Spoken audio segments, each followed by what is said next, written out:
125%. Wah, anjay ya. Amerika naikin tarif impor terhadap barang-barang dari Cina 125%.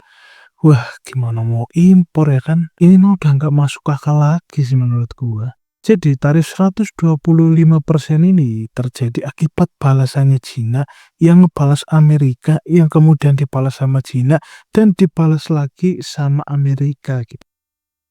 Ya, mereka yang mulai, mereka yang tantrum. Tapi bukan cuma itu. Cina bersama-sama dengan Jepang, Korea Selatan juga kompak buat ngelawan Pak Trump. Ya, menurut gue ketar-ketir sih pastinya beliau. Seperti yang kita tahu, Cina itu adalah negara yang ya bisa dibilang memproduksi apa saja lah. Mereka itu hampir bisa memproduksi segala jenis barang yang hampir kita gunakan setiap hari. Jadi menurut gua itulah alasan kenapa Cina itu benar-benar berani buat ngebalas tarif AS. Jadi di video kali ini kita bakal ngomongin Amerika lagi dan bagaimana Amerika dan Cina bisa majakin semua barang lebih dari 100%.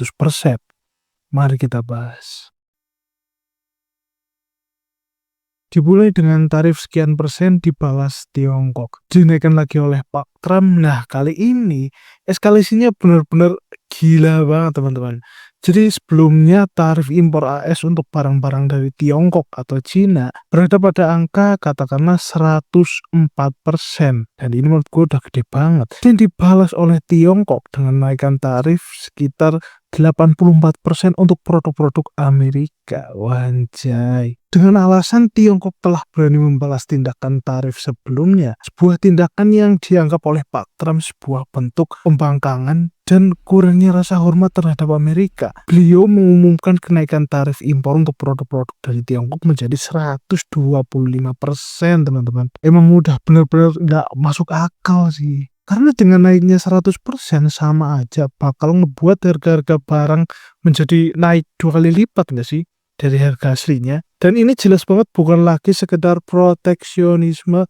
Ini adalah pukulan telak yang sepertinya direncanakan buat memukul ekspor-ekspor dari Tiongkok atau Cina ke Amerika. Dan bagaimana mungkin ya kan sebuah bisnis bisa bertahan jika harus membayar tarif segitu besar.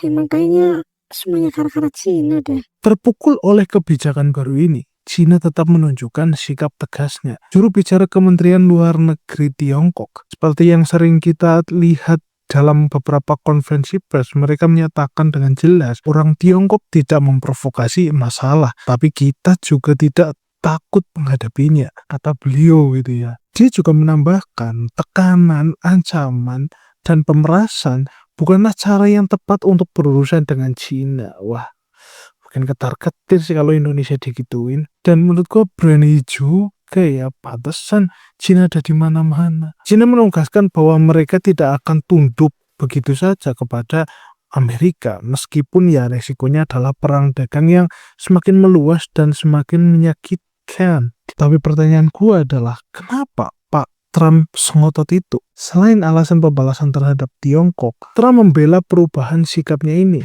menunda tarif bagi sebagian besar negara sambil menghantam Tiongkok. Intinya, menurut Trump, ia bisa mengubah aturan main kapan saja demi kepentingan Amerika, atau setidaknya demi apa yang dia anggap sebagai kepentingan Amerika. Wah, benar-benar presiden yang mengutamakan rakyat sekali ya teman-teman. Keputusan Trump ini, khususnya tarif 125% untuk Tiongkok, memiliki konsekuensi yang luas dan kompleks banget sebenarnya. Pertama, bagi Tiongkok ini adalah pukulan berat bagi sektor-sektor ekspor mereka yang merupakan salah satu mesin utama pertumbuhan ekonomi atau dalam arti penghasil uang untuk Cina. Bisa dibilang ribuan pabrik dan jutaan pekerja Tiongkok bergantung pada pesanan dari Amerika. Ya, tarif yang begitu tinggi ini bisa saja memaksa perusahaan-perusahaan Amerika mencari sumber pasokan alternatif. Meskipun itu tidak mudah dan tidak murah juga. Ini jelas banget bakalan menggagalkan upaya Tiongkok untuk terus menyegarkan kembali roda ekonomi mereka. Kedua, bagi konsumen di Amerika Serikat, perang tarif ini terutama pada skala 125%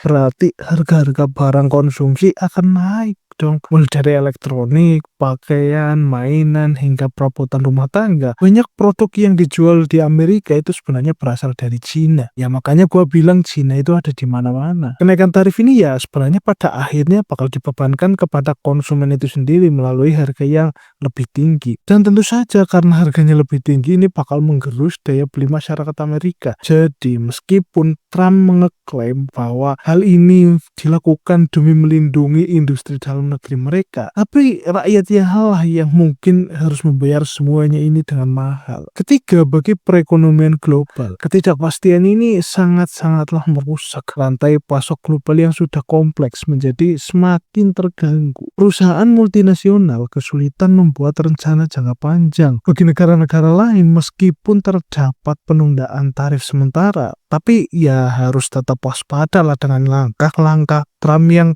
selanjutnya mungkin. Soalnya ini kan cuma sementara. Namun kita juga nggak boleh meremehkan Tiongkok atau Cina begitu aja. Karena apa? Karena negara ini bukan sekedar negara pabrik dunia dengan tenaga kerja murah. Tiongkok terus berinvestasi besar-besaran dalam semua bidang lah gua bilang. Teknologi tinggi, otomatisasi, kecerdasan buatan, dan infrastruktur yang canggih. Mereka bisa dibilang memimpin dalam teknologi baterai, manufaktur, kendaraan listrik, panel surya, dan jaringan 5G. Proyek-proyek raksasa seperti jembatan Hong Kong, Zhuhai, Macau, teleskop radio Vest atau China Sky Eye, hingga ekspedisi ilmiah ke Antartika menunjukkan bahwa emang ambisi dan kemampuan Tiongkok yang terus berkembang ini nggak bisa buat diremehkan begitu aja. Apalagi perang dagang ini mungkin menyakitkan dalam jangka pendek, tapi juga bisa saja memicu Cina untuk lebih mandiri secara teknologi atau bisa saja memperkuat hubungan dagang dengan negara-negara lain selain Amerika, yang otomatis bakal ngebuat Cina nggak tergantung lagi sama Amerika. Neraca perdagangan memang menjadi salah satu faktor utama Trump. Data menunjukkan bahwa Tiongkok atau Cina mengekspor barang dan jasa senilai ratusan miliar dolar lebih banyak ke Amerika daripada sebaliknya pada tahun lalu. Cina mengekspor sekitar 463 miliar dolar Amerika, sementara Amerika hanya mengekspor 199 miliar dolar ke Cina. Ya, defisit perdagangan inilah yang sering dijadikan Trump sebagai bukti bahwa Amerika telah dirampok oleh Cina selama bertahun-tahun. Kalau Amerika ngerasa dirampok,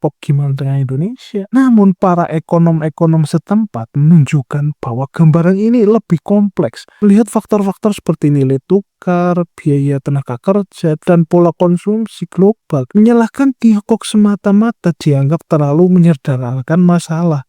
Ya, emang paling gampang sih nyalain orang lain. Jadi menurut gua, pepatah orang jahat itu lahir dari orang baik yang tersakiti dalam anime Naruto itu benar adanya, teman-teman. Dan bisa aja kan habis ini Cina makin gacor lagi, entah itu dari segi teknologi ataupun ekonomi maupun apa saja lah. Meskipun sekarang lagi dihajar 125%-nya Amerika. Terus pertanyaan gue yang terakhir adalah, apa kabar King Indo? Oke, mungkin itu aja yang mau gue sampaikan di video kali ini. Jangan lupa like, komen, dan subscribe. Dan tentu saja gue masih menunggu head komen kalian di kolom komentar di bawah ini. Gue Afif Ardianto, sampai jumpa di video berikutnya.